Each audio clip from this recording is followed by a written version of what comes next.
Soyez les bienvenus au nom du Dieu trois fois saint. Ce soir, nous célébrons le deuxième Avant, mais on a allumé qu'une bougie parce que c'est que demain. Et on célèbre aussi ce soir la Sainte Barbe avec une foule de pompiers. Voilà. Alors l'histoire d'une certaine Barbara, ça vous dit quelque chose? Forcément. Moi, je ne savais pas. Hein. Donc heureusement qu'il y avait Google. Au IIIe siècle, cette histoire est horrible. On est d'accord? Ouais. Son père lui a fait souffrir le martyre jusqu'à la faire décapiter. Et au moment où la tête de Barbara a roulé au sol, la foudre s'est abattue sur son père qui a été consumé, réduit en cendres. Voilà. Et depuis lors, elle est la sainte patronne de différents corps, les pompiers, les mineurs aussi, qui sont a priori, voilà. Et qui? D'accord. Et donc c'est pour la force de son engagement et pour la ténacité dans ses convictions jusqu'à la mort qu'elle est devenue la patronne, la sainte patronne qu'elle est. Celui dont nous fêtons tout au long de cette période de l'Avent la prochaine venue au monde a lui aussi souffert le martyre et lui aussi a tenu bon. Tous les deux, Sainte Barbe et Jésus le Christ, sont donc des exemples motivants pour notre vie, même si nous espérons, je l'espère pour moi, je l'espère pour vous, ne jamais subir ce qu'ils ont subi. Et dans l'évangile de ce soir, que nous entendrons tout à l'heure, un troisième exemple nous est donné, tout aussi motivant, et auquel le Christ nous appelle à nous identifier. Mais on commence dans la louange avec le premier chant, les trois strophes, Wie soll ich dich empfangen?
Ma forteresse.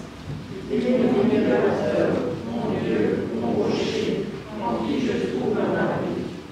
Je m'écrie, loué soit le Seigneur, et je suis sauvé de mes ennemis.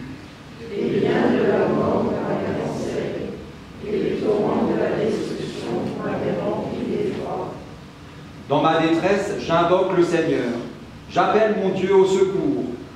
De son temps, il m'entend, il appelle au secours, il m'appelle. D'en haut, il tend la main, il me saisit, il me retire des grandes eaux. Il me délivre de ceux qui me détestent et qui sont plus forts que moi.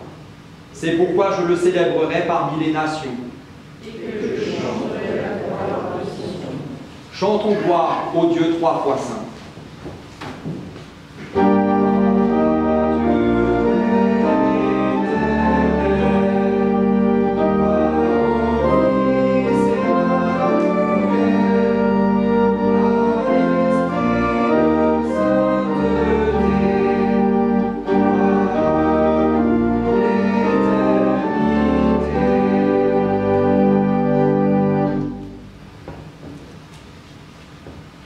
Assurés de l'amour de Dieu en Jésus-Christ, nous pouvons reconnaître devant lui ce qui nous sépare de lui.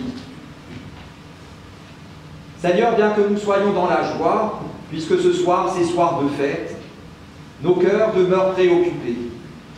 Derrière nos visages souriants, en arrière-plan, bien des soucis et des regrets nous pèsent et nous oppressent. C'est pourquoi nous nous confions humblement à ton amour et à ta grâce, toi qui es en chemin jusqu'à nous. Et nous te prions, redresse nos dos courbés, rends droit nos sentiers et fortifie notre espérance pour qu'elle se propage autour de nous. Pardonne-nous les rendez-vous ratés où nous t'avons manqué et ceux où nous nous sommes nous-mêmes perdus. Toujours à nouveau, offre-nous un nouveau départ sous la bonté de ta grâce. Seigneur, nous te le demandons dans le doux nom de ton Fils Jésus-Christ. Viens-nous en aide.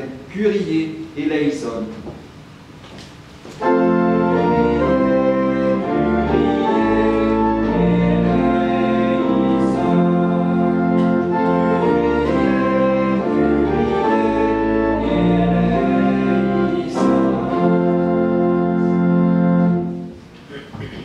Que celui qui aime Dieu se réjouisse, car voici ce qu'il proclame à son intention par la bouche de l'apôtre Jacques, qui dit ceci.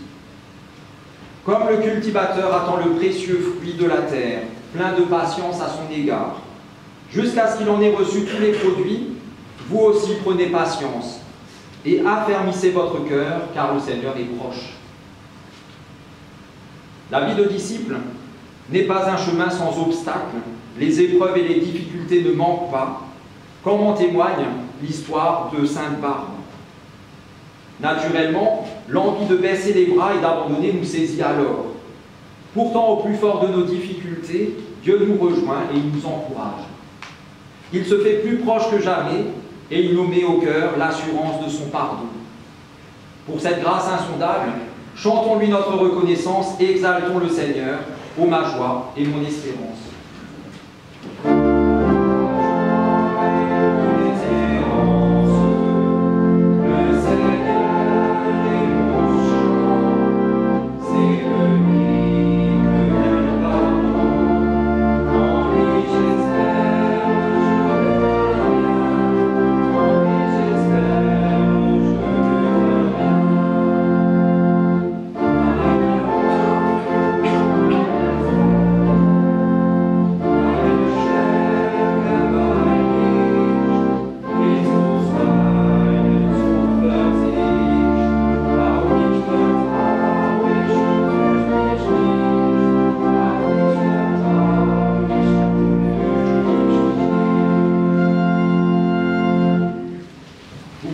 Reprendre place.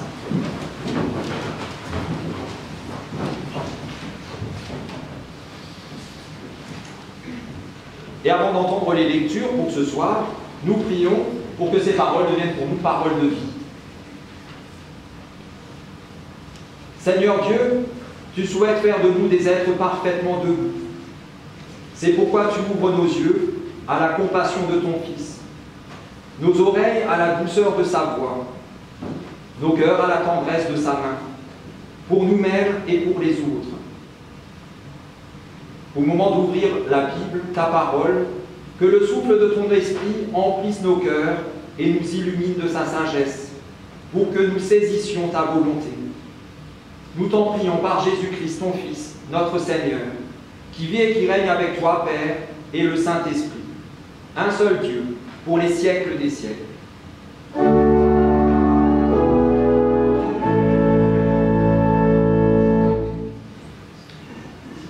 La première lecture est tirée du livre du prophète Ésaïe, au chapitre 35. Rendez force aux bras fatigués, affermissez les genoux chancelants. Dites à ceux qui perdent courage, ressaisissez-vous, n'ayez pas peur, car voici votre Dieu.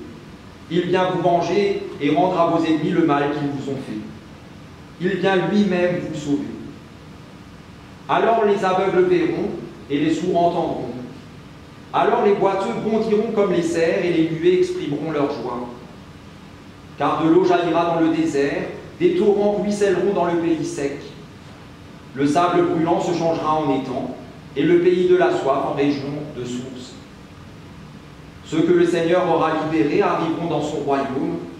Une joie éternelle illuminera leur visage. Une joie débordante les inondera, tandis que chagrin et soupir se seront évanouis. Pour le prophète Ésaïe, les cieux se sont ouverts. Qu'en sera-t-il pour nous?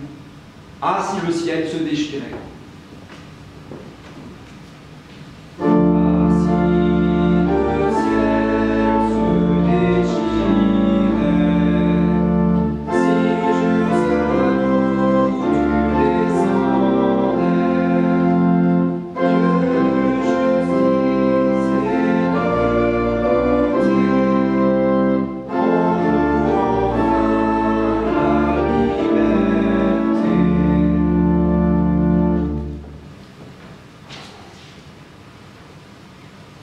Le verset pour ce soir, le mot d'ordre pour ce soir, se trouve dans l'évangile de Luc au chapitre 21, et c'est le verset 28 qui nous dit ceci. Redressez-vous et relevez la tête, car votre délivrance est proche. Et dans l'évangile de Luc au chapitre 10, nous entendons un épisode très connu de la vie de Jésus avec une parabole très connue, vous la connaissez forcément. Un spécialiste de la loi voulait tendre un piège à Jésus. Alors il lui demanda, Maître, que dois-je faire pour recevoir la vie éternelle? Jésus lui dit, qu'est-il écrit dans notre loi? Qu'est-ce que tu y lis? L'homme répondit, tu dois aimer le Seigneur ton Dieu de tout ton cœur, de toute ton âme, de toute ta force et de toute ton intelligence. Et aussi, tu dois aimer ton prochain comme toi-même. Jésus lui dit alors, tu as bien répondu, fais cela et tu vivras. Mais le spécialiste de la loi voulait se justifier. Il demanda donc à Jésus, qui est mon prochain? Jésus lui répondit par cette parabole. Un homme descendait de Jérusalem à Jéricho, lorsque des brigands l'attaquèrent, lui prirent tout ce qu'il avait, le battirent et s'en allèrent en le laissant à demi-mort. Il se trouva qu'un prêtre descendait cette route. Quand il vit l'homme, le prêtre passa de l'autre côté de la route et s'éloigna. De même, un spécialiste de la loi arriva à cet endroit. Lorsqu'il vit l'homme, il passa de l'autre côté de la route et lui aussi s'éloigna. Mais un Samaritain, qui voyageait par là, arriva près du blessé. Quand il le vit, il en eut profondément pitié. Il s'en approcha encore plus, versa de l'huile et du vin sur ses blessures et les recouvrit de pansements. Puis il le plaça sur sa propre bête et le mena dans un hôtel où il prit soin de lui. Le lendemain, le Samaritain sortit 2 pièces d'argent, les donna à l'hôtelier et lui dit « Prends soin de cet homme. Lorsque je repasserai par ici, je te payerai moi-même tout ce que tu auras dépensé en plus pour lui. » Jésus ajouta « Lequel de ces 3 te semble avoir été le prochain de l'homme attaqué par les brigands ?» Le spécialiste de la loi répondit « Celui qui a été bon pour lui. » Jésus lui dit alors « Va et fais de même. » Seigneur, ta parole est la vérité. Enseigne-nous à marcher selon ta vérité. Parais enfin et nous vivrons. Parais enfin et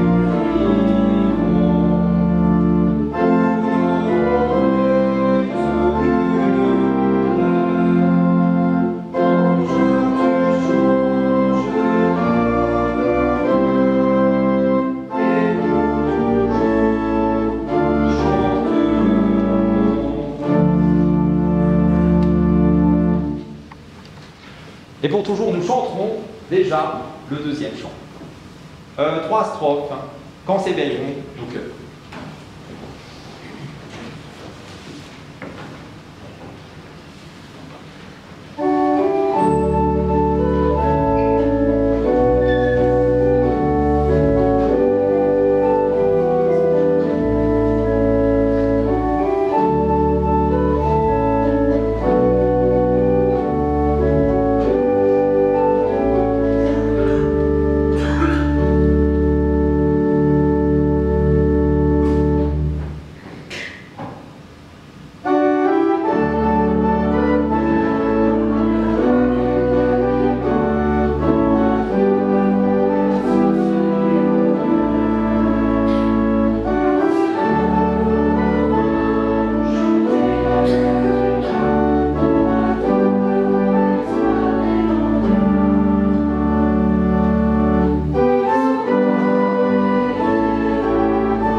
Trouvez mieux. Alors.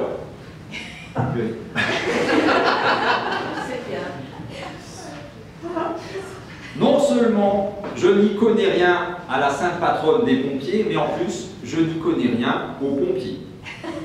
Alors pour fêter la Sainte Barbe, pour moi, c'est pas simple. C'est peut-être la dernière fois, la première et la dernière fois que vous me demandez.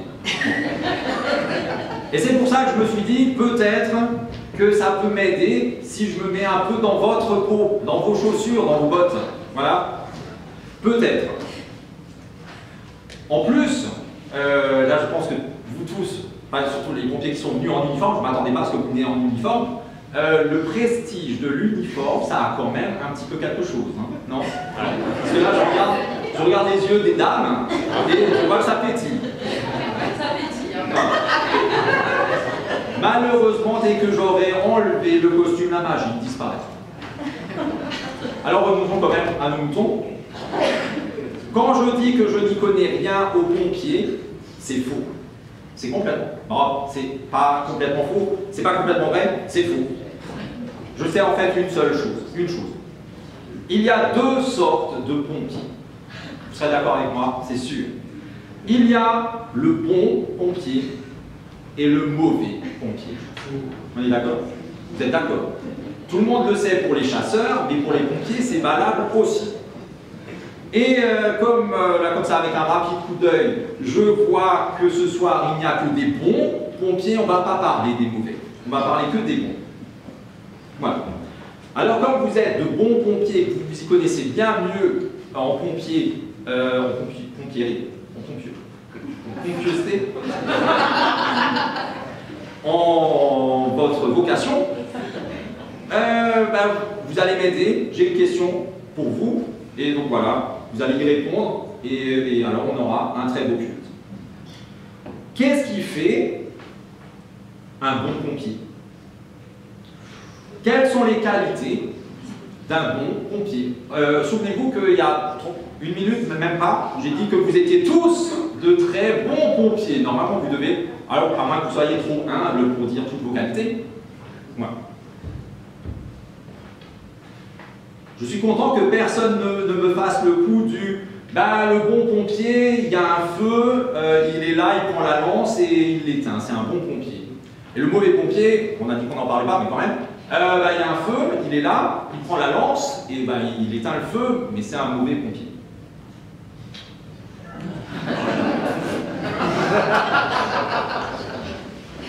On a dit qu'on ne parlerait pas du mauvais. Alors je reprends la question. Quelles sont les qualités d'un bon pompier? Disponibilité. Pardon? Disponibilité. Alors attendez, où est-ce que j'ai marqué ça? Disponibilité. Je l'ai marqué quelque part, mais... Oui, j'espère. Ouais. Pardon? Ah, c'est là. Moi, j'ai marqué disponibilité et dévouement. Parce que les permanences, les astreintes, etc., il faut toujours être prêt parce que les interventions, on ne les planifie pas. Ça arrive quand ça arrive. Et quand ça arrive, on sait que ça a commencé, mais quand est-ce que ça finit? Ça, on ne sait pas. Être pompier, c'est un engagement. C'est vrai, hein? C'est pas juste quand on a envie, seulement quand il fait beau, seulement si c'est pas trop compliqué, etc., etc. C'est là maintenant vous y allez. Être pompier, même volontaire, c'est une vocation. Et même peut-être pas volontaire, c'est peut-être encore plus une vocation que quand on est salarié. Je sais pas, je dis ça comme ça. Et puis, on ne vous appelle pas non plus les soldats du feu pour rien. Vous êtes disciplinés et vous obéissez, tout par moi. Et vous faites preuve de rigueur. C'est ce qu'on m'a dit. Vous accomplissez votre tâche, quelle qu'elle soit, jusqu'au bout, toujours. Dans l'histoire, le Samaritain, lui aussi, il a été disponible et rigoureux. Comme les autres, il avait certainement bien d'autres choses à faire que de s'arrêter pour prendre soin du blessé. Mais cette situation dramatique et urgente s'est présentée devant lui à cet instant-là, alors il a agi. Il n'a pas eu besoin de réfléchir plus loin. Il devait le faire, il l'a fait. Après, ça aurait été trop tard, maintenant c'était le bon moment. Et il est allé jusqu'au bout, souvenez-vous. Il a pris soin de lui au bord du chemin, il l'a mis sur sa monture, il l'a emmené à l'hôtel, il a passé la nuit à lui veiller, à changer ses pansements, et le lendemain, il ne pouvait pas rester, il a encore dit maintenant toi tu prends soin de lui et quand je reviens, je te rembourse la tâche, je te paye pour tout ce que tu auras payé pour lui. Voilà. L'autre qualité que vous avez dite? Aider son prochain. Le bon samaritain à 200%. Ouais. Alors est-ce que j'ai mis ça quelque part comme ça? Alors je vous propose de prendre le truc qui m'est venu à l'esprit en premier. Et là, quand je vous regarde, je le vois. Les capacités physiques.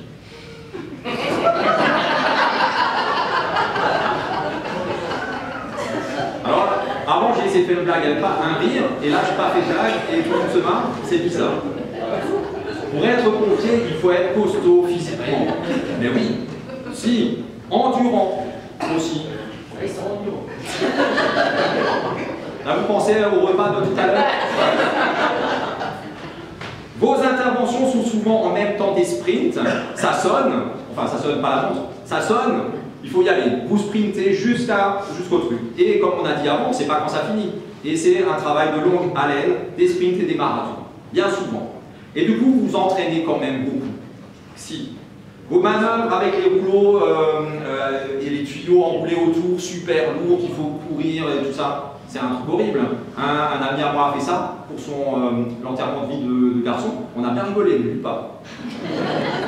Les voitures à découper, même si vous avez des machines avec des trucs hydrauliques, les arbres à scier, les brancards à transporter. Ce matin ou hier, j'ai vu sur les actus là, vous avez des pompiers qui ont sorti quelqu'un qui était coincé dans, c'est pas un vide d'ordure, mais dans la rue, un truc comme ça où on peut mettre des choses dedans. Il était coincé dedans, je crois qu'il était en train de voler peut-être des vêtements, et il était coincé dedans, c'est les pompiers qui l'ont sorti.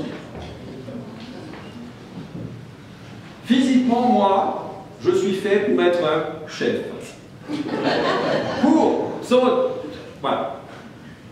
Le bon samaritain, lui aussi, il devait tenir la forme. Je ne sais pas ce que vous en pensez. Moi, je pense qu'il devait tenir la forme.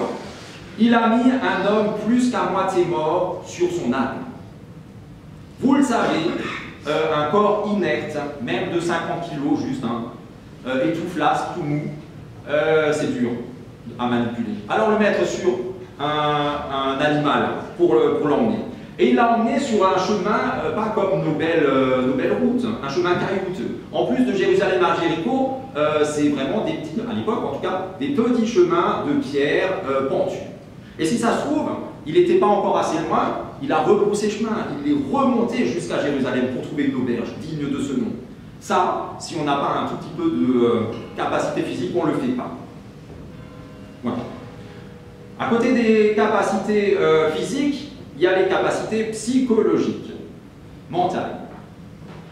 Il faut avoir le cœur bien accroché quand on veut devenir pompier, ou quand on est pompier. Vrai ou faux? Quand vous arrivez sur un accident ou sur un incendie ou peu importe, moi je n'irai pas. Beaucoup de gens qui ont votre âge n'ont jamais vu le quart de la moitié du tiers de tout ce que vous voulez, de ce que vous avez déjà vu.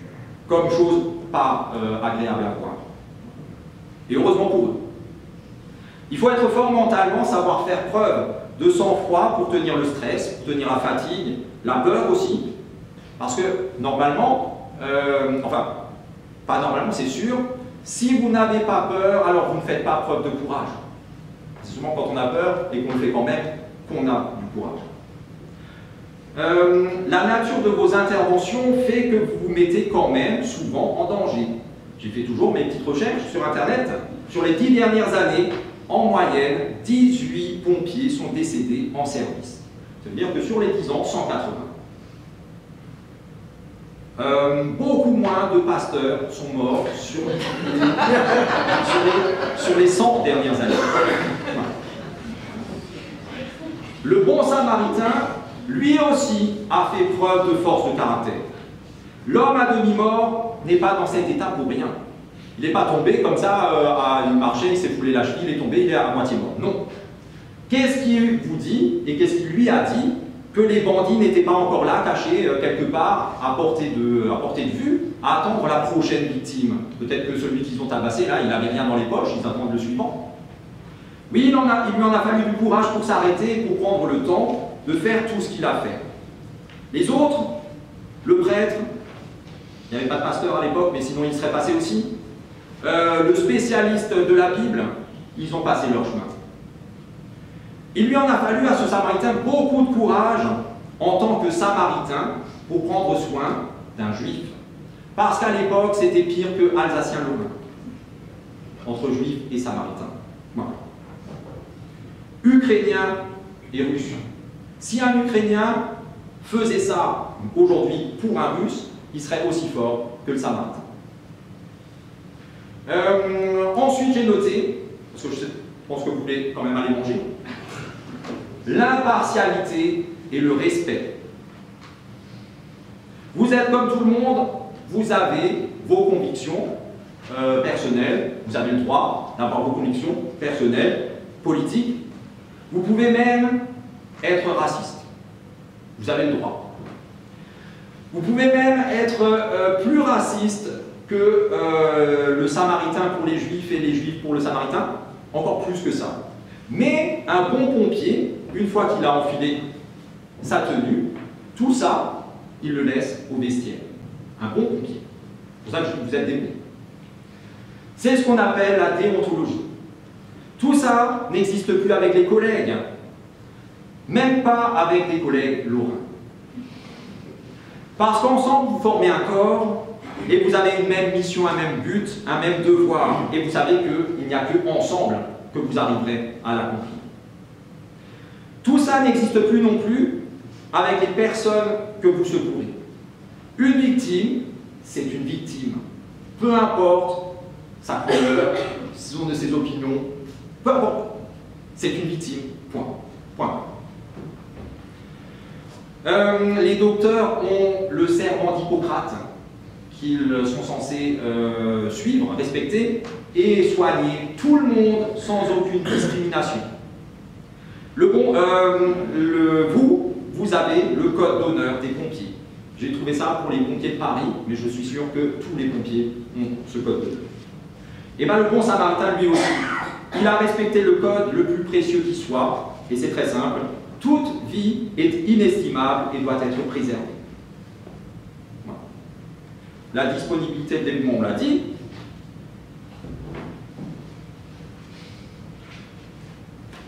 Est-ce que vous en voyez encore d'autres? Il y en a sûrement encore plein d'autres, mais vous êtes vraiment trop humble pour toutes les deux. Bon. Je vais vous en donner encore une. Celle que j'aurais aimé entendre. Alors, je vais la poser aux gens de la paroisse. Est-ce qu'il y a encore une qualité essentielle, non seulement aux pompiers, mais à tout le monde, et en particulier aux chrétiens, qui en auraient dû dire ce soir? Non, ils sont solidaires. Ah, je voulais dire. La foi. La foi, c'est pas mal, Dorian, mais c'est pas ça que j'ai dit. C'était le foie. Le foie non plus, ça c'est, je vous le laisse pour tout à l'heure. La crise de foi. Non. L'amour, merci maman. C'est maman. Oui, l'amour. Ben, on l'a entendu. C'est la morale de l'histoire du bon Samaritain, c'est ça. La plus importante qualité du Samaritain, c'est, et il y a tellement de similitudes avec vous, les pompiers, dans votre vocation, dans votre fonction, sa qualité qui surpasse tout, qui englobe tout, qui propulse tout, c'est l'amour. Le Samaritain, s'il a fait tout ce qu'il a fait pour ce malheureux, c'est parce qu'il l'a aimé. Et de même, vous ne pouvez pas faire ce que vous faites si vous n'aimez pas les gens que vous ne connaissez pas, mais pour qui vous le faites. Vous ne pouvez pas. Vous le faites pour le salaire? Non. Vous le faites par conviction. Et même si vous n'y avez jamais pensé, derrière tout ça, c'est sûr, il y a l'amour. L'amour est le plus merveilleux moteur qui soit. C'est le moteur qui vous fait faire des miracles. Et vous en avez déjà vu. Des gens qui normalement auraient dû partir et qui sont encore là, grâce à vous. C'est le moteur qui vous fait risquer votre vie pour sauver celle des autres. Le slogan, comment on dit, la devise des pompiers de Paris, peut-être c'est celle de tous les pompiers, sauver ou périr. Sympa, hein? Moi ça me fait froid dans le dos, et pourtant il fait chaud.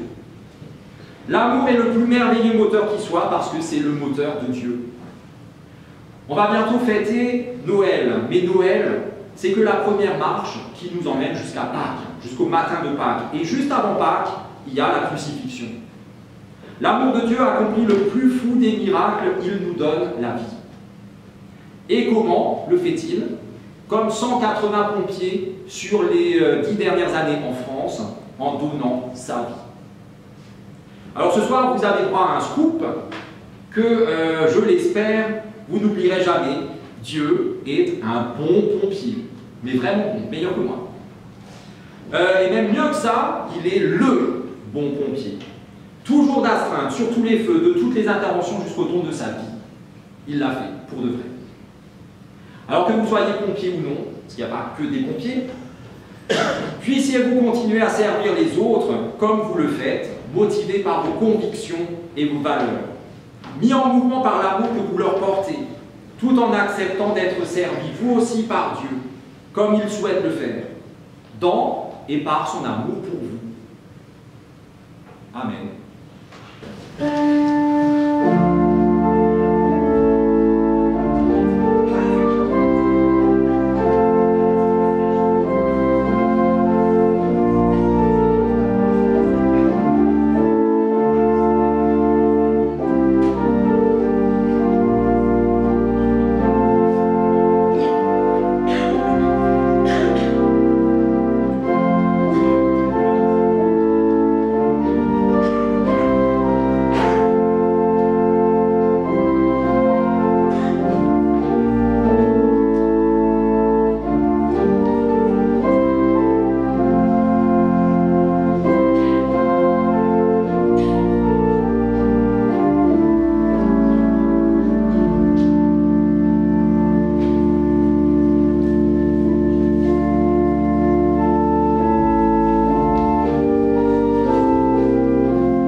prions les uns avec et pour les autres et pour ce faire.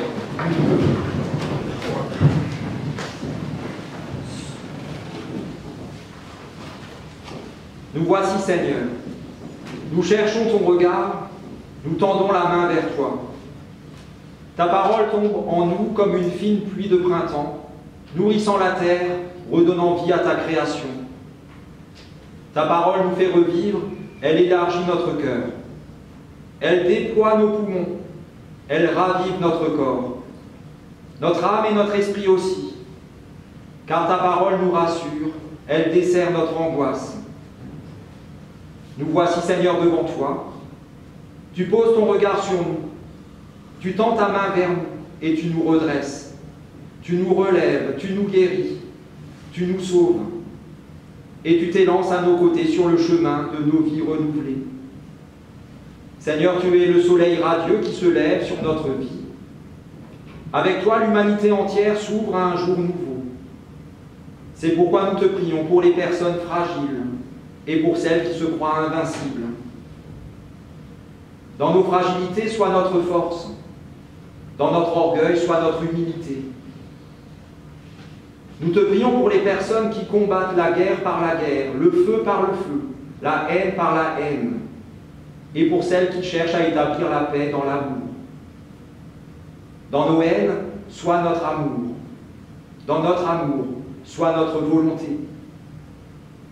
Pour les personnes qui souffrent, celles qui sont courbées, accablées, écrasées par un poids trop lourd à porter, et pour celles qui elles-mêmes épargnées n'éprouvent aucune compassion. Dans nos douleurs, sois notre guérison. Dans notre santé, ouvre-nous à la compassion.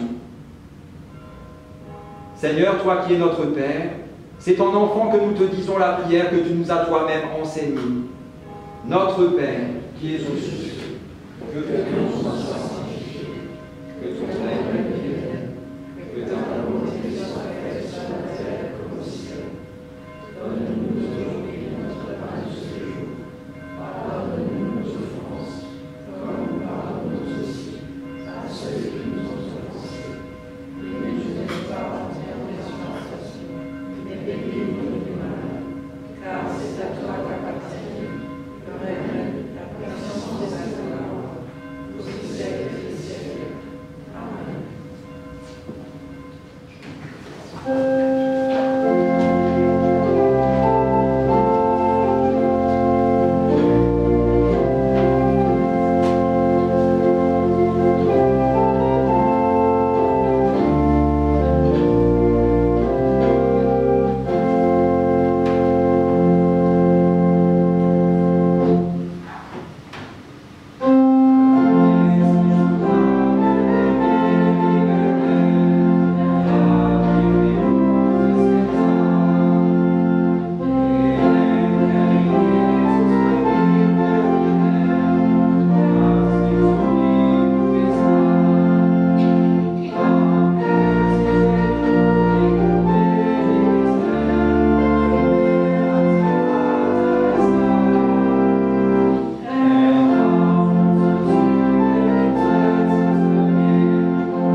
Allons dans cette soirée et dans nos vies encouragés et fortifiés par cette promesse divine. qui nous est adressée par la bouche de l'apôtre Paul, qui nous dit ceci: « Toutes les épreuves que vous connaissez sont communes à tous les humains. Or Dieu est fidèle à ses promesses, et il ne permettra pas que vous soyez éprouvés au-delà de vos forces. Mais au moment même où surviendra l'épreuve, il vous donnera la force de la supporter et aussi le moyen d'en sortir. » La vie de disciple n'est pas un chemin sans obstacles. Les épreuves et les difficultés ne manquent pas, et parfois nous avons envie de baisser les bras et d'abandonner. Pourtant Dieu nous encourage et dans nos épreuves il nous rejoint. Il est en chemin, il vient. Aujourd'hui plus que jamais, il est même déjà là. Alors soyez bénis, vous êtes bénis. Amen.